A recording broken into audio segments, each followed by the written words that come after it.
কুমিল্লার তিতাসে ত্রাণ দেওয়ার কথা বলে ৩৫ বছর বয়সী মানসিক ভারসাম্যহীন এক নারীকে সংঘবদ্ধ ধর্ষণের অভিযোগ উঠেছে। এরই মধ্যে ৬ জনকে আটক করেছে পুলিশ। শুক্রবার দুপুরে উপজেলার দাসকান্দি বাজার থেকে তাদের আটক করা হয়। স্থানীয়রা জানায়, গত বুধবার দুপুরে ভুক্তভোগী নারীকে সিএনজি বাবু নামে এক যুবক ত্রাণ দেওয়ার কথা বলে বাজারে নিয়ে একটি দোকানে বসিয়ে রাখে। সন্ধ্যার দিকে সে ও তার সহযোগীরা পালাক্রমে ধর্ষণ করে ওই নারীকে।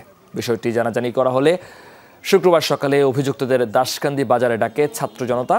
জিজ্ঞাসাবাদের এক পর্যায়ে ঘটনার সত্যতা স্বীকার করে তারা। এরপর তাদের গাছের সাথে বেঁধে মারধর করে ছাত্র জনতা ও সাধারণ মানুষ। পরে পুলিশে দেয়া হয় তাদেরকে। জড়িত আরও ৩ জনকে খুঁজছে পুলিশ।